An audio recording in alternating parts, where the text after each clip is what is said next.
Hello again everyone, Edwin Learnard back once again. In this YouTube astrological segment I'm going to be talking about Chiron in Gemini.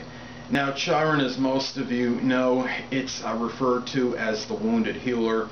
It reflects in our horoscope perhaps an area in which we're not very proficient in or we have struggles in, but we encourage others to do well in this area. It's something where we could convey to others how to work this certain area of life or this part of life, and indoctrinate certain things into people, encourage them in these areas. But we're often unable to help ourselves in this department, and we often we receive, I guess you could say, figurative wounds for that reason, not literal, but just sorrows and disappointments and perhaps delays due to this. But anyway, people, let me get started. The first thing is Chiron in Gemini could indicate a need perhaps to encourage others to communicate more, to show more versatility in certain in elements of their life, to be more multifaceted, to not be rigid or one-sided, to expand one's horizons.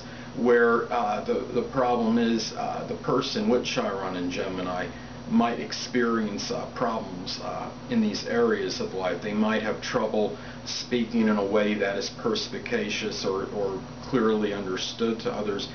And the thing is, people with this placement might be somewhat proficient in communicating, but sometimes maybe things get misunderstood, or it's an ambiguous statement. Like for instance, let's say somebody had said that they didn't graduate high school in the conventional manner. Maybe some part, maybe this got misunderstood and somebody took it as they didn't graduate or something, when not realizing maybe the person didn't quite understand the word conventional and manner put together, and they say, oh, this person didn't graduate high school. So there's things where maybe this person might experience problems with things getting misconstrued in what is said. Now, it's more significant as far as Chiron's position by house, I believe, as opposed to sign, because Chiron will traverse a sign for about 4 to 5 years on average. So it's really at least pretty close to like a generational planet, even though it's considered more like a planetoid or asteroid or comet perhaps, but it does have significance in a person's horoscope, which is similar to like a generational planet, but more by house position as opposed to by sign. So if somebody has, let's say, Chiron in Gemini, and let's say they have it in the 9th house, this could indicate perhaps somebody that has had maybe difficulty showing their versatility, or might have problems with an ability to expand their horizons in terms of long distance traveling or higher education. It might be somebody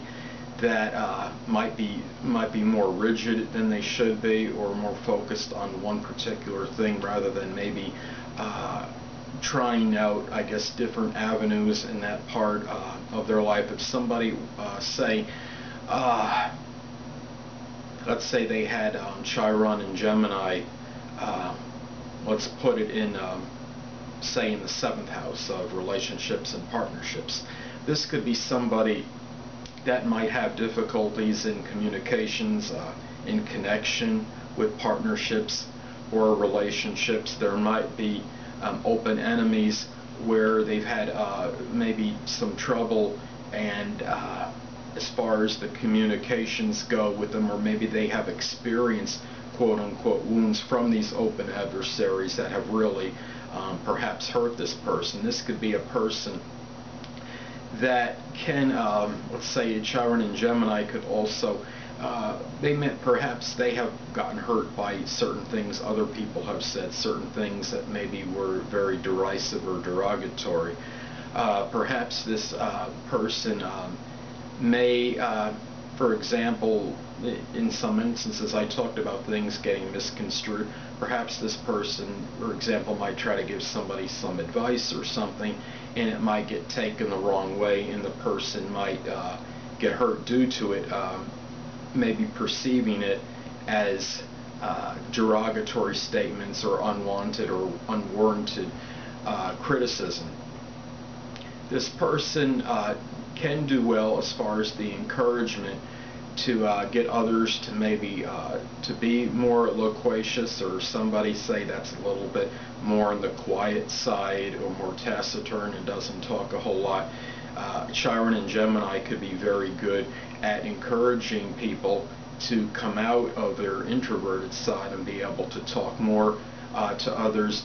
Gemini is a sign that is also associated with being whimsical and capricious, so they might be able to instill belief in others, the ones, maybe some people that they consider to be very stern and stoic in disposition, and bring out a more vivacious and animated side to those people. So that is some other ways that Chiron and Gemini on the positive side can help others. So anyway, people, that'll conclude this YouTube astrological segment for Chiron and Gemini, and stay tuned next time where I'll be talking about Chiron and Cancer in a natal horoscope.